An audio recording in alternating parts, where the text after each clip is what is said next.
Hai, Assalamualaikum warahmatullahi wabarakatuh. Ketemu lagi dengan saya Umi, praktisi talent mapping. Kali ini kita akan masih melanjutkan obrolan kita mengenai 34 bakat yang ada di talent mapping. Dan kali ini kita akan bergeser ke salah satu area lagi, ke domain yang lainnya lagi, yaitu relating talents. Nah, berbicara tentang relating talents artinya bakat-bakat yang ada di relating talents ini adalah bakat-bakat yang berhubungan dengan bagaimana bakat tersebut mendorong individu untuk bisa menjalin sebuah hubungan, melihat sebuah konektivitas dengan orang lain, terutama dalam konteks aktivitas ya. Nah, nanti kita akan coba bahas satu demi satu. Yang pertama akan kita bahas adalah developer. Nah, ayo jadi teman-teman yang memiliki bakat developer, mari merapat dan kita akan diskusi bersama. Kalau teman-teman atau mungkin rekan-rekan teman-teman di sekitarnya memiliki bakat developer, bakat kuat developer, artinya adalah teman-teman adalah individu yang senang atau memiliki dorongan yang kuat untuk mampu melihat potensi diri dan orang lain. Jadi biasanya senang dengan hal-hal yang berkaitan dengan pengembangan diri.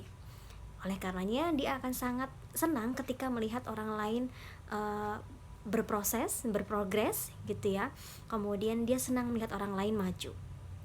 Sehingga apa?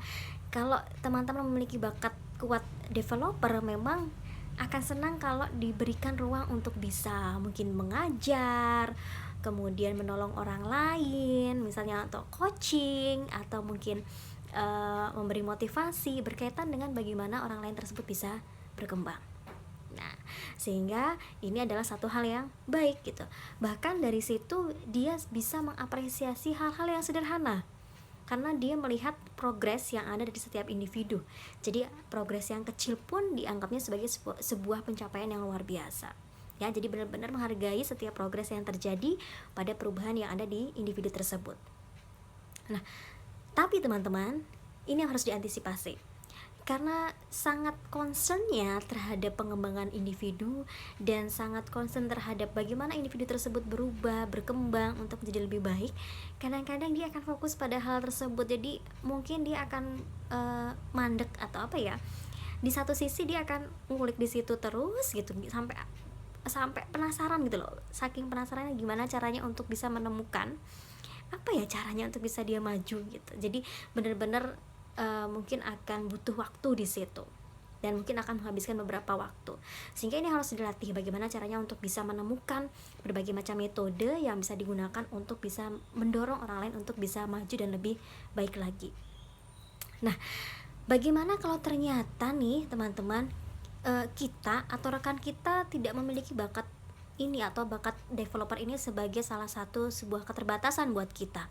Nah, artinya memang kita tidak terlalu concern pada hal-hal yang berbau pengembangan diri atau pengembangan sumber daya manusia misalnya, sehingga kita fokusnya pada hal-hal yang lainnya lagi.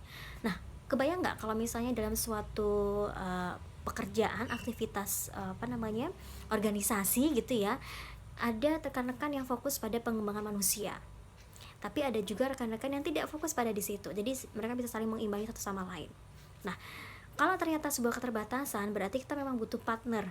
Karena bagaimanapun, kalau kita ngomongin sebuah organisasi, manusia ini adalah juga merupakan satu hal yang harus kita pikirkan. Bagaimana supaya dia memiliki ruang untuk bisa berkembang, untuk bisa bertumbuh menjadi pribadi yang lebih baik.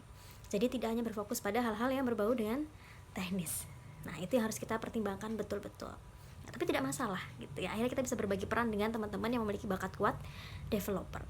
Nah, kemudian dari sini kita bisa lihat nih, kalau ternyata kita atau rekan kita memiliki bakat kuat developer, berarti kita bisa nih berperan dalam berbagai macam aktivitas. Misalnya kita sebagai seorang pengajar, pendidik ya. Kemudian kita bisa sebagai seorang coach tadi yang seperti saya sampaikan di awal. Kemudian kita juga bisa sebagai seorang mentor. Kenapa? Karena kita memang punya dorongan yang kuat untuk melihat potensi yang ada pada orang lain. Kita punya dorongan yang kuat untuk bisa melihat dan mengapresiasi setiap progres yang ada yang dimiliki oleh orang lain tersebut. Dan senang ketika orang lain tersebut maju dan bertumbuh. Menarik ya teman-teman. Jadi seru sekali kalau kita atau rekan kita memiliki bakat developer ini. Dan yang pasti teman-teman, ayo terus kita gali kekuatan yang kita miliki, kita fokus pada kekuatan, dan yuk kita siasati keterbatasan yang kita miliki. Karena kita adalah setiap manusia unik, jadi jangan khawatir. Oke, sampai ketemu lagi di video berikutnya dan masih membahas tentang relating talents. Assalamualaikum warahmatullahi wabarakatuh.